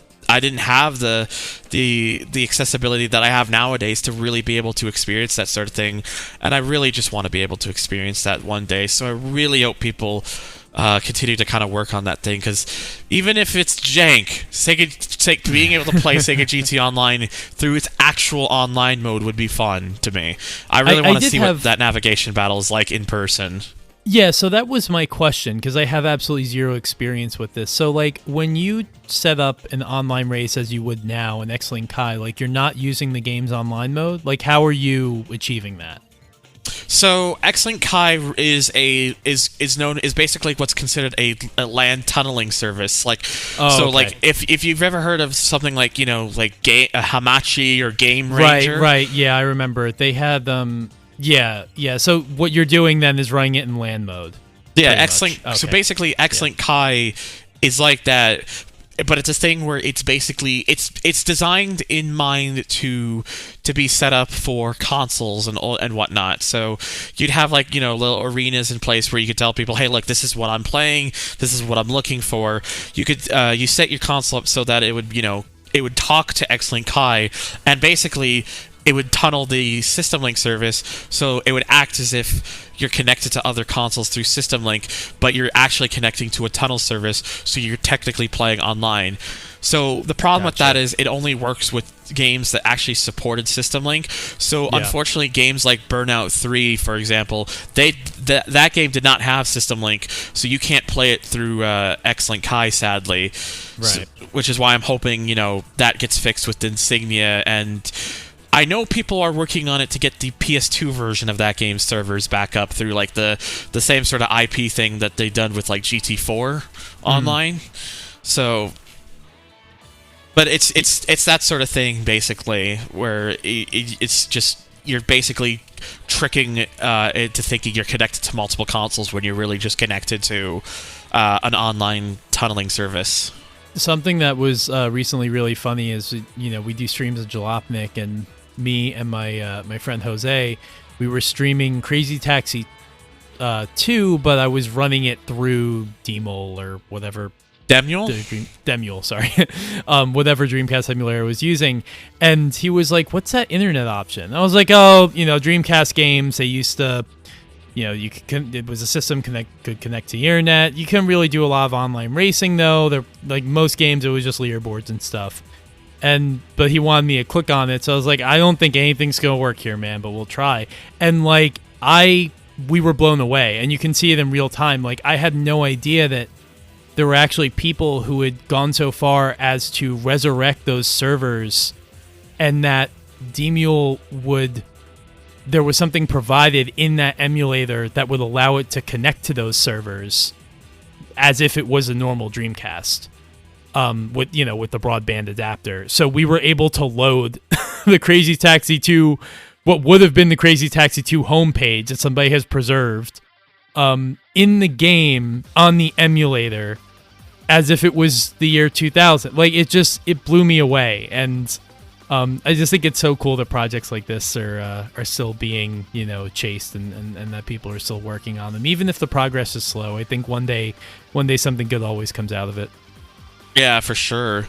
It's the thing. I just really hope that, as more time passes and a lot of these older games, because a lot of these servers are disappearing, and a lot of these games, they had such a shelf life, they had such a legacy of being online.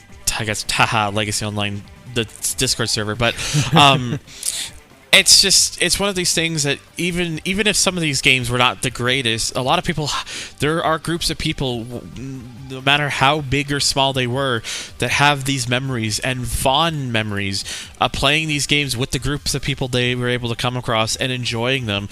And the more we see these games disappear, it's like, especially with the age that a lot of games are becoming online only, it's this sort of thing where it's like, I'm glad that more and more people are getting into try to figure out how to get these, reverse engineer these games or find ways to get them working again through some sort of unofficial means, because I'm a very vocal person when it comes to game preservation. So seeing these, and even if we're preserving these games, I'm also really happy that people are preserving online in some sort of capacity. I know that's it's a more difficult situation because of how, certain things and certain limitations and whatnot, but knowing that these people are doing this, it just makes me really happy, and that's why I really still am looking forward to Insignia. Hopefully we will hear more about Insignia, and maybe it might lead to maybe some alternatives or other things in the future if we ever do get to that point. Yeah, I'll definitely look out for it, and I'm excited to sort of explore this world of even just getting X-Link Kai up and running and playing some of these games with people. But yeah, exactly. And it's actually kind of a shame too. Going back to land tilting, there used to be one really popular one. The UI was kind of clunky and a bit junk, but it worked really well for when it was online. It was called Tungle. Tungle used to be a really popular one, a really popular VPN, sort of like land tunneling, like VPN sort of thing. But unfortunately, Tungle, I believe, was forced to shut down because of. I'm trying to remember why. I think there had to have been I think there was a reason it shut down. I'm trying to remember why it was, but I think if I remember correctly, it was against their sort of it was against their wish, basically. I think their terms. Yeah. So it was due to pending requirements of the new European General Data Protection Regulation. That's what I was able to just find. Yeah, GDPR, yeah. Yeah, and it's just a shame because that Tungle had a good player base, but again, because we still at least have things like Hamachi and Game Ranger, and even like other like unique ways of playing games with others like Parsec nowadays.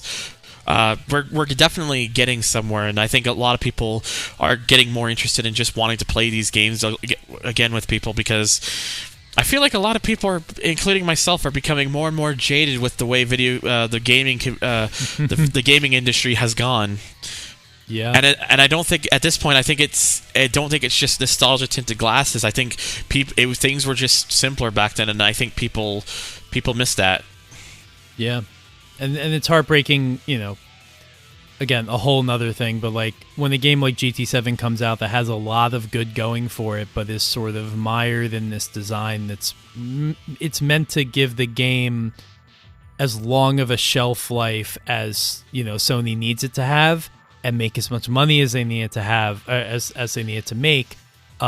It is the crux of a good game, but it is slanted and sort of framed in a way to make it, a moneymaker. When if they just did a couple things differently, this would go down as something on the level of like a GT4.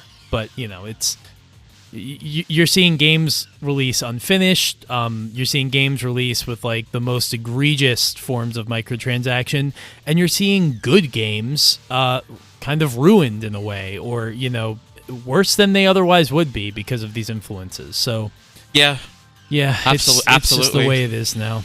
It's really unfortunate because just it's these simple things which really can prevent some games from becoming like all-time classics. Like, I like GT7 a lot as a game. I think most people do, but it's those certain decisions that I think are not just PD, but also so based on Sony, because Sony wants to make money, that's really holding the game back. And if they just didn't do that, and they focus more on what the sort of things that made people love games like GT4, I think GT7 would be an all-timer. Yeah, no, But I'm totally in agreement there. But that's why I like to play some of these older games that people don't remember, because my feeling is if I can bring these games to people's attention and make them remember why we cared about them, or why these games deserved a chance at the spotlight, I feel like I'm at least accomplishing something.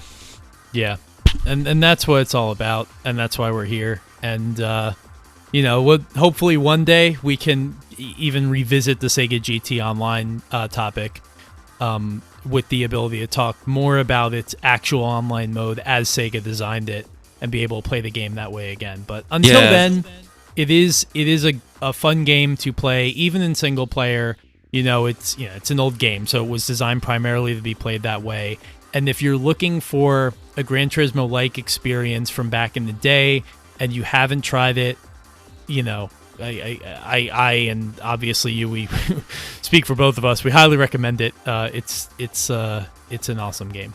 Yeah, and I want to just kind of treat anyone who's listening, if you've stayed around this long, and you're playing Sega GT 2002 online yourself. I mentioned pretty early on about a little trick for some of the harder to beat opponents and like these certain events. Like, if anyone of you remember how hard the drag racing gets, if you do that at the very end, how you get some of those cheating cars that the extra power and the weight.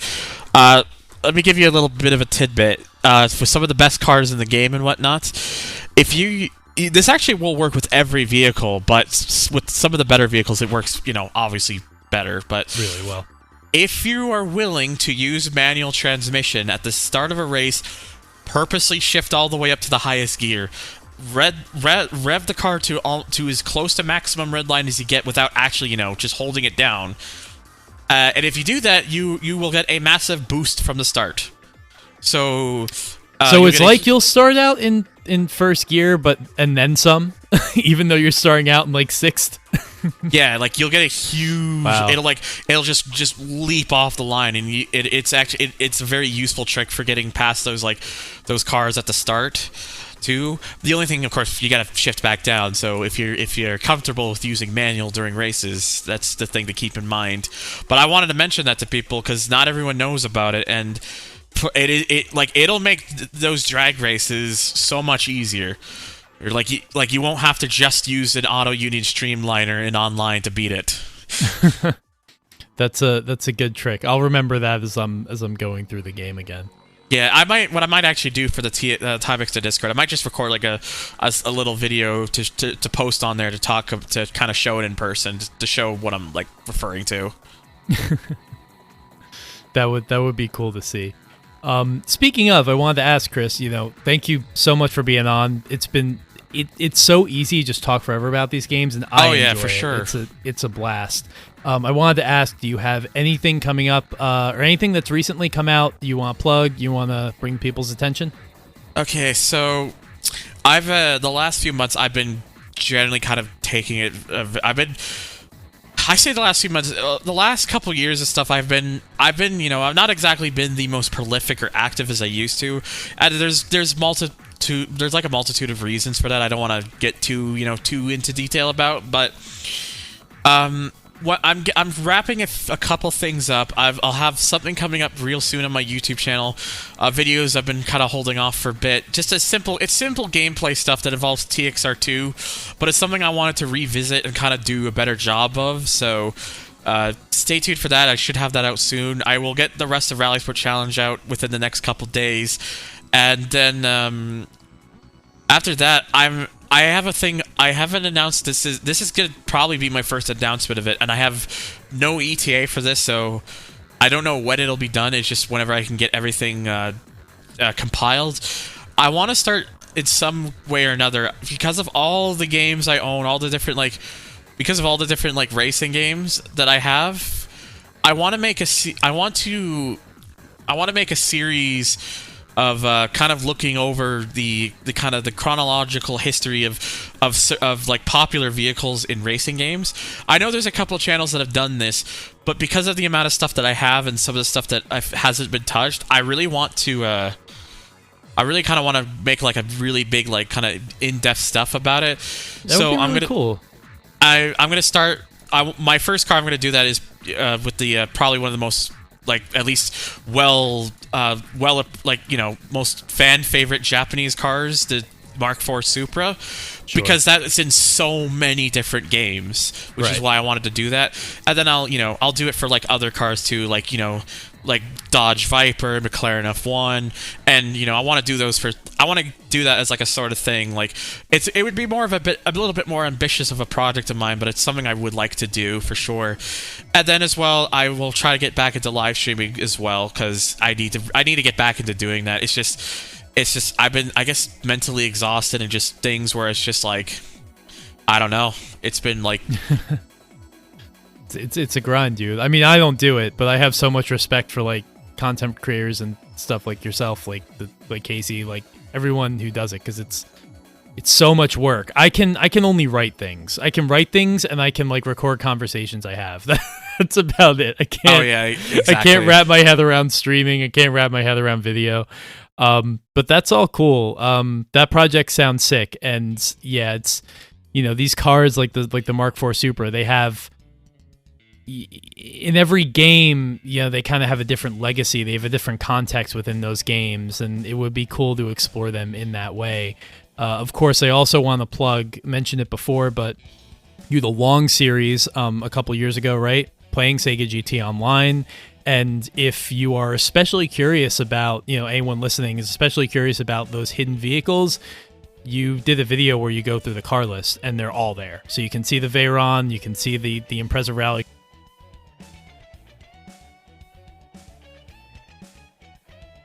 Oh yeah, for sure. Yeah.